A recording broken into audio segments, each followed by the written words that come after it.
ಲೋಕ ಅಖಾಡ ಗೆಲ್ಲಲು ಸಿಎಂ ಸಿದ್ದರಾಮಯ್ಯ ಪಣ ತೊಟ್ಟಿದ್ದಾರೆ. ಪ್ರಜಾಧ್ವನಿ 2 ಮೂಲಕ ಮತಬೇಟೆಗೆ ಸಿಎಂ ಸಜ್ಜಾಗಿದ್ದಾರೆ. ಇವತ್ತು ಚಾಮರಾಜನಗರ, ನಾಳೆ ಮೈಸೂರಿನಲ್ಲಿ ಸಿದ್ದರಾಮಯ್ಯನವರು ಅಬ್ಬರದ ಪ್ರಚಾರವನ್ನ ಮಾಡಲಿದ್ದಾರೆ. ಭರ್ಜರಿ ಮತಬೇಟೆ. ಯಾಕೆಂದ್ರೆ ಪ್ರತಿಷ್ಠೆಯಾಗಿ ತೆಗೆದುಕೊಂಡಿದ್ದಾರೆ ಎರಡೂ ಕ್ಷೇತ್ರ, ಮೈಸೂರು, ಕೊಡಗು, ಆಮೇಲೆ ಚಾಮರಾಜನಗರ. ಇವತ್ತು ಚಾಮರಾಜನಗರ ಬೆಳಗ್ಗೆ 10:40ಕ್ಕೆ ಕೊಳ್ಳೇಗಾಲಕ್ಕೆ ಸಿದ್ದರಾಮಯ್ಯನವರು ಆಗಮಿಸ್ತಾರೆ. ಚಾಮರಾಜನಗರದ ಕೈ ಅಭ್ಯರ್ಥಿ ಸುನಿಲ್ ಬೋಸ್ ಪರವಾಗಿ ಪ್ರಚಾರವನ್ನು ಮಾಡ್ತಾರೆ. 12:55ಕ್ಕೆ ಮೈಸೂರು ವಿಮಾನ ನಿಲ್ದಾಣಕ್ಕೆ ತೆರಳುತ್ತಾರೆ ಸಿಎಂ. 1:30ಕ್ಕೆ ನಂಜನಗೂಡಿನಲ್ಲಿ ಪ್ರಚಾರವನ್ನು ನಡೆಸಲಿದ್ದಾರೆ. ಸಂಜೆ ಮೈಸೂರಿನ ನಿವಾಸದಲ್ಲಿ ಸಿಎಂ ವಾಸ್ತವ್ಯವನ್ನು ಹೂಡಲಿದ್ದಾರೆ.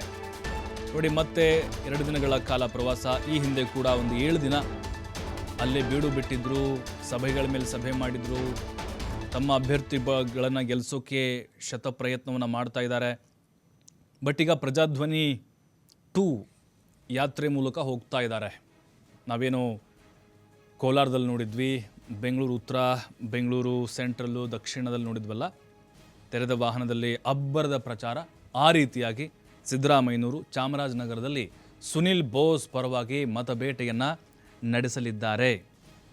ನಾಳೆ ಮೈಸೂರಿನಲ್ಲಿ ಕಾಂಗ್ರೆಸ್ ಅಭ್ಯರ್ಥಿ ಎಂ ಲಕ್ಷ್ಮಣ್ ಪರವಾಗಿ ಮತಯಾಚನೆಯನ್ನು ಸಿದ್ದರಾಮಯ್ಯನವರು ಮಾಡ್ತಾರೆ.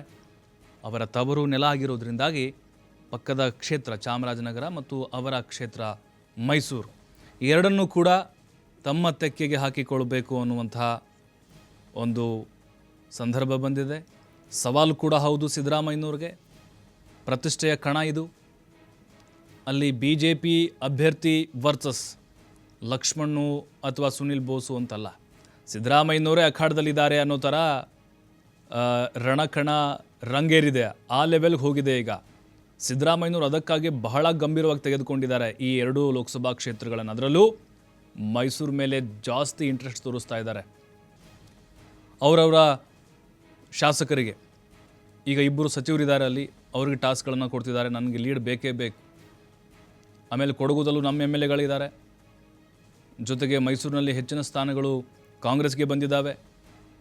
ಲಾಸ್ಟ್ ಟೈಮ್ ಏನೆಲ್ಲ ವೋಟ್ ಶೇರ್ ಆಗಿತ್ತು, BJPಗೆ ಎಷ್ಟು ಬಂದಿತ್ತು, ಎಲ್ಲೆಲ್ಲಿ ಕಡಿಮೆ ಆಗಿತ್ತು ನಮಗೆ, ಅದೆಲ್ಲ ಅಂಕಿಅಂಶಗಳ ಕ್ರೋಢೀಕರಣ ಮಾಡಿಕೊಂಡು ಎಲ್ಲ ಸಮುದಾಯಗಳನ್ನು ವಿಶ್ವಾಸಕ್ಕೆ ತೆಗೆದುಕೊಂಡು ಭರ್ಜರಿ ಪ್ಲಾನ್ ಮಾಡಿದ್ದಾರೆ.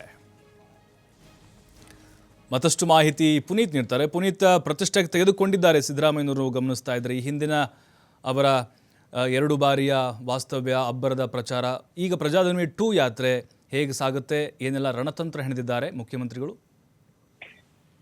ಹೌದು ಪ್ರಭು, ಈ ಬಾರಿಯ ಲೋಕಸಭಾ ಚುನಾವಣೆಯಲ್ಲಿ ಪ್ರಮುಖವಾಗಿ ಮೈಸೂರು, ಕೊಡಗು ಲೋಕಸಭಾ ಕ್ಷೇತ್ರ, ಚಾಮರಾಜನಗರ ಲೋಕಸಭಾ ಕ್ಷೇತ್ರ, ಮಂಡ್ಯ ಲೋಕಸಭಾ ಕ್ಷೇತ್ರ ಏನಿದೆ, ಈ 3 ಕ್ಷೇತ್ರಗಳನ್ನ ಮುಖ್ಯಮಂತ್ರಿ ಸಿದ್ದರಾಮಯ್ಯ ಅವರು ಪ್ರತಿಷ್ಠೆಯಾಗಿ ತೆಗೆದುಕೊಂಡಿರ್ತಕ್ಕಂಥದ್ದು. ಜೊತೆಗೆ 3 ಕ್ಷೇತ್ರಗಳನ್ನ ಗೆಲ್ಲಬೇಕು ಅಂತ ಹೇಳಿ ಪಣವನ್ನು ಕೂಡ ತೊಡೋ ಮುಖಾಂತರ ಇಲ್ಲಿ ಚುನಾವಣಾ ತಂತ್ರಗಾರಿಕೆಯನ್ನು ಕೂಡ ಮಾಡ್ತಕ್ಕಂಥ ಒಂದು ಕೆಲಸವನ್ನು ಮಾಡೋದ್ರ ಜೊತೆಗೆ ಹೆಚ್ಚಿನದಾಗಿ ಈ 3 ಲೋಕಸಭಾ ಕ್ಷೇತ್ರಗಳಿಗೆ ಹೆಚ್ಚಿನ ಸಮಯವನ್ನ ಕೊಡುವ ಮುಖಾಂತರ ಪ್ರಚಾರದಲ್ಲಿ ತೊಡಗತಕ್ಕಂಥ ಒಂದು ಕೆಲಸವನ್ನು ಮಾಡಲಾಗಿರ್ತಕ್ಕಂಥದ್ದು. ತಮ್ಮ ಅಭ್ಯರ್ಥಿಗಳನ್ನ ಗೆಲ್ಲಿಸಲೇಬೇಕು ಅಂತ ಹೇಳಿ ಪಣ ತೊಟ್ಟಿರುವಂತಹ ಮುಖ್ಯಮಂತ್ರಿಗಳು ಈಗಾಗಲೇ ಹಲವು ಬಾರಿ, ಅಂದ್ರೆ ಹೆಚ್ಚಿನದಾಗಿ ಮೈಸೂರಿನಲ್ಲಿ ಈಗಾಗಲೇ 7 ದಿನಗಳ ಕಾಲ ಪ್ರಚಾರವನ್ನ ಮಾಡಿರ್ತಕ್ಕಂಥ ಮುಖ್ಯಮಂತ್ರಿಗಳು ಇದೀಗ ಚಾಮರಾಜನಗರ ಜೊತೆಗೆ ಮೈಸೂರಿನಲ್ಲಿ ಮತ್ತೆ ಪ್ರಚಾರವನ್ನ ಕೈಗೊಳ್ತಾ ಇರ್ತಕ್ಕಂಥದ್ದು. ಅದು ಪ್ರಜಾಧ್ವನಿ ಯಾತ್ರೆ 2 ಮೂಲಕ ಈ ಒಂದು ಮತಬೇಟೆಗೆ ಮುಖ್ಯಮಂತ್ರಿಗಳು ಮುಂದಾಗಿರ್ತಕ್ಕಂಥದ್ದು. ಇವತ್ತು ಮೈಸೂರಿಗೆ ಆಗಮಿಸುವಂತಹ ಮುಖ್ಯಮಂತ್ರಿಗಳು ಮೊದಲಿಗೆ ಚಾಮರಾಜನಗರ ಲೋಕಸಭಾ ಕ್ಷೇತ್ರದಲ್ಲಿ ಪ್ರಚಾರವನ್ನು ಮಾಡಲಿದ್ದಾರೆ.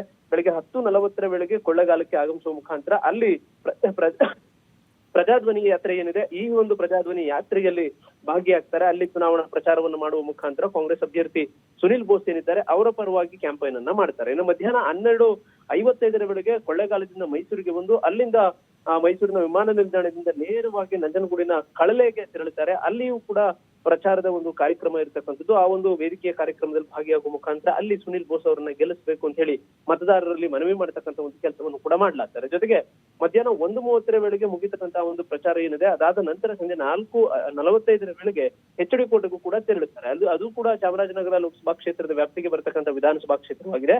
ಅಲ್ಲಿ ಪ್ರಚಾರವನ್ನ ಮಾಡತಕ್ಕಂಥವ್ರು ತಮ್ಮ ಅಭ್ಯರ್ಥಿಯನ್ನು ಗೆಲ್ಲಿಸಬೇಕು ಅಂತ ಹೇಳಿ ಅಲ್ಲಿ ಅಬ್ಬರದ ಪ್ರಚಾರದಲ್ಲಿ ತೊಡಗ್ತಾರೆ. ಇದು ಮೊದಲನೇ ದಿನದ ಕಾರ್ಯಕ್ರಮ. ಆದ್ರೆ ಇವತ್ತು ಮೈಸೂರಿನಲ್ಲಿ ವಾಸ್ತವ್ಯವನ್ನು ಕೊಡ್ತಕ್ಕಂಥ ಮುಖ್ಯಮಂತ್ರಿಗಳು ನಾಳೆ ಬೆಳಗ್ಗೆ ಮೈಸೂರಿನ ಏನು ಕೃಷ್ಣರಾಜ ಕ್ಷೇತ್ರ ಇರ್ಬೋದು, ಹುಣಸೂರು ವಿಧಾನಸಭಾ ಕ್ಷೇತ್ರ ಇರ್ಬೋದು, ಜೊತೆಗೆ ಪಿರಿಯಾಪಟ್ಟಣ ವಿಧಾನಸಭಾ ಕ್ಷೇತ್ರ ಏನಿದೆ, ಈ 3 ಕ್ಷೇತ್ರಗಳಲ್ಲಿ ಸಂಚಾರವನ್ನು ಮಾಡ್ತಾರೆ. ಸಂಚಾರವನ್ನು ಮಾಡಿ ಇಲ್ಲಿ ಏನು ಕಾಂಗ್ರೆಸ್ ಅಭ್ಯರ್ಥಿ ಎಂ ಲಕ್ಷ್ಮಣ್ ಏನಿದ್ದಾರೆ ಇವರನ್ನ ಗೆಲ್ಲಿಸುವಂತಹ ಒಂದು ಪ್ರಯತ್ನಕ್ಕೆ ಮುಂದಾಗ್ತಾ ಇರ್ತಕ್ಕಂಥದ್ದು. ಅವರೊಟ್ಟಿಗೆ ಡಿ ಕೆ ಶಿವಕುಮಾರ್ ಅವರು ಕೂಡ ಕೈ ಜೋಡಿಸುವ ಮುಖಾಂತರ ಈ ಒಂದು ಕ್ಷೇತ್ರವನ್ನ ಗೆಲ್ಲಲೇಬೇಕು ಅಂತ ಹೇಳಿ ಈಗ ಸಾಕಷ್ಟು ಏನು ಪ್ರತಿಷ್ಠೆಯಾಗಿ ತೆಗೆದುಕೊಂಡಿರ್ತಕ್ಕಂಥ ಒಂದು ಹಿನ್ನೆಲೆಯಲ್ಲಿ ಹೆಚ್ಚಿನ ಪ್ರಾಶಸ್ತ್ಯವನ್ನ ಮೈಸೂರು ಕೊಡಗು ಲೋಕಸಭಾ ಕ್ಷೇತ್ರ ಜೊತೆಗೆ ಚಾಮರಾಜನಗರ ಲೋಕಸಭಾ ಕ್ಷೇತ್ರಕ್ಕೆ ಕೊಡ್ಲಾಗ್ತಾ ಇರ್ತಕ್ಕಂಥದ್ದು. ಹೀಗಾಗಿ ಕಾರ್ಯಕರ್ತರನ್ನು ಕೂಡ ಮುಖ್ಯಮಂತ್ರಿಗಳು ಉಪಮುಖ್ಯಮಂತ್ರಿಗಳು ಹೆಚ್ಚಿನದಾಗಿ ಈ ಭಾಗಕ್ಕೆ ಏನು ಹೆಚ್ಚಿನ ಪ್ರಾಶಸ್ತ್ಯ ಕೊಡ್ತಾ ಇರತಕ್ಕಂಥ ಒಂದು ಹಿನ್ನೆಲೆಯಲ್ಲಿ ಅವರಲ್ಲೂ ಕೂಡ ಹೆಚ್ಚಿನ ಉತ್ಸಾಹ ಇರತಕ್ಕಂಥದ್ದು. ಹೀಗಾಗಿ ಕಾಂಗ್ರೆಸ್ ಅಭ್ಯರ್ಥಿಗಳಿಗೆ ಗೆಲ್ಲುವಂತಹ ಉತ್ಸಾಹ ಕೂಡ ವಿಶ್ವಾಸವೂ ಕೂಡ ಹೆಚ್ಚಿನದಾಗಿ ಈಗ ಆಗ್ತಾ ಇರತಕ್ಕಂಥದ್ದು. ನಿರಂತರವಾಗಿ ಇದು 3ನೇ ಒಂದು ಪ್ರವಾಸ ಆಗಿರತಕ್ಕಂಥದ್ದು. 3ನೇ ಚುನಾವಣಾ ಪ್ರಚಾರದಲ್ಲೂ ಕೂಡ ತಮ್ಮ ಅಭ್ಯರ್ಥಿಗಳನ್ನ ಗೆಲ್ಲಿಸುವಂತಹ ನಿಟ್ಟಿನಲ್ಲಿ